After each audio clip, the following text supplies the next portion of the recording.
with the new generation, one thing I'll tell you not to do, we don't need an app, we don't need Rabiul Awal memes, we don't need videos, we don't need rap, we don't need all these kinds of things that the young generation, they go for. This is the other thing too. We say in order to appeal to the young generation, whatever that is their vocabulary, we have to learn. You don't have that. Maybe with other things you can do, not with spirituality. It doesn't mean you are not going to meet them more than halfway. The Prophet ﷺ and the beauty of his life is enough to move a heart of a people who don't even speak the same language from that time until today, until Judgment Day. So there is a power there. How? To a lot of people, that's why we're saying, although we are a little bit critical about people who are just singing and clapping hands, but to a lot of people that is very necessary, because that is what Mawlid represents, the month of Rabiul Awal. They sit, they sing naats, and they get very emotional, young and old. It's okay, it's better than nothing, but we want to do something more than that. That's why we said what we had to say. So for the younger generation,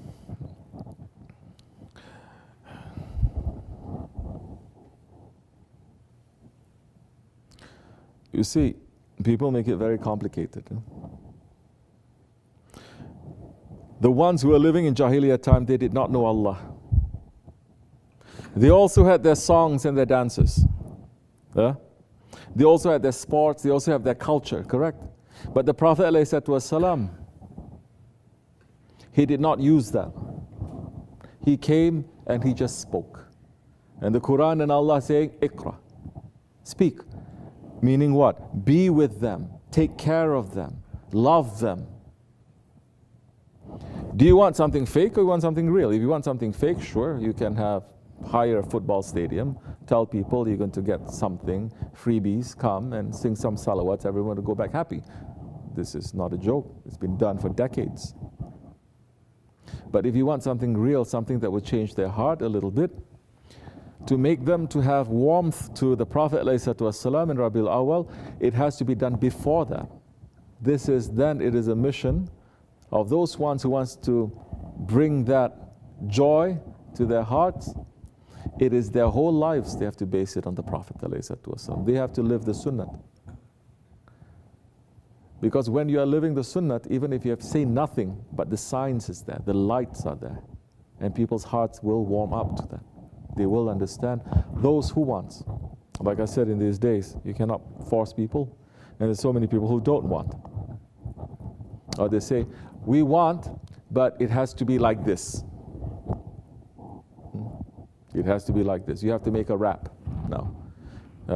Muslim women now, they have to go on stage wearing hijab and declare the Islam. But they use the vocabulary of that. You don't have to. Not the Prophet's wives, none of them did that.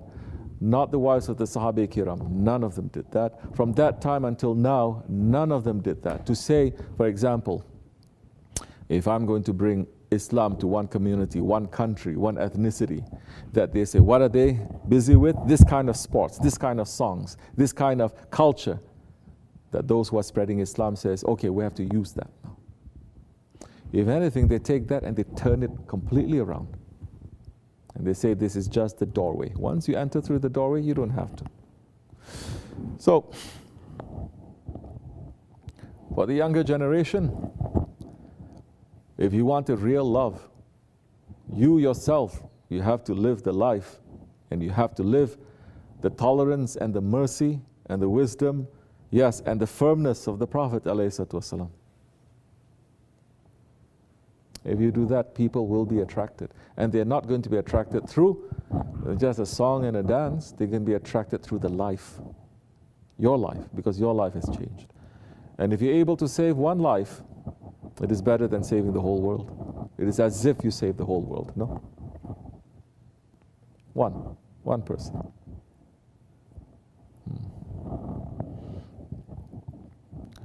This is our way. Others, they may say, okay, we need cartoons. Yeah, okay. Others, they say we may need movies and this and that. So, okay, but be careful also, because all these things, it is done by people also who may have different ideas and different agendas. Don't just think, okay, they make one movie about the Holy Prophet, so everyone is going to be so happy with it. Who is making that movie? Who is funding that movie? What is the agenda? You don't know. All you know is, oh, it's about the Prophet. You cannot do that. Everyone is checking everything now. Before they eat one baklava, they go to the ingredients list to see whether this is halal, this is not, if this is organic, it is not. They don't get swayed now, especially in America. They say natural eggs. What does natural means? Free range. We already know free range doesn't mean, in our mind, in the commercial they say free range, like our chickens, they go up to the mountains and they come back. No, free range means they have, let's say, 2 foot by 2 foot square. One time a day they're going out and they pack, and that's called free range. You understand? So the believer has to not be naive.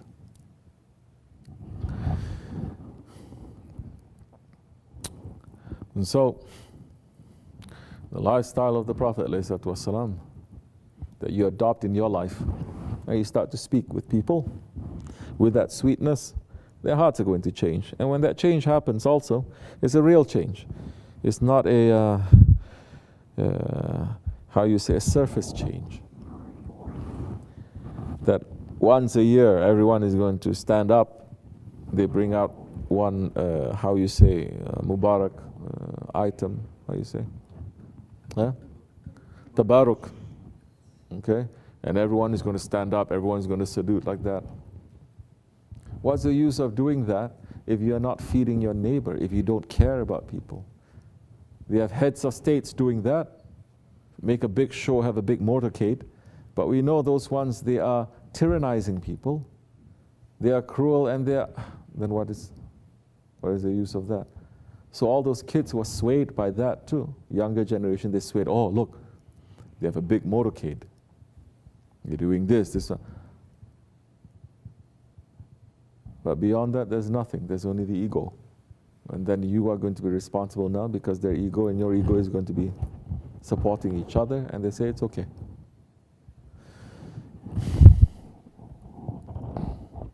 Younger generation, look to our children. Okay, our children, sometimes they listen, sometimes they don't listen. Okay. You have a community, your relatives, your friends, a jamaat, then look to their children. Then help and support. Start with that. Holy Prophet ﷺ, although he sent the message to the whole Quraysh, to the whole Arab nation, yet his concentration was also on those who accepted him, and he's taking care of them. No. Except for his own Ahlul Bayt. That he says, no. My family, myself, we have to serve those ones. We don't get to be served first. Not like today. So many organizations, so many, they say, oh, that one is Ahlul Bayt, oh, everyone has to serve that one. And it become like a thing. It shouldn't be like that. Yeah. May Allah forgive me and bless you, inshallah. Al-Fatiha.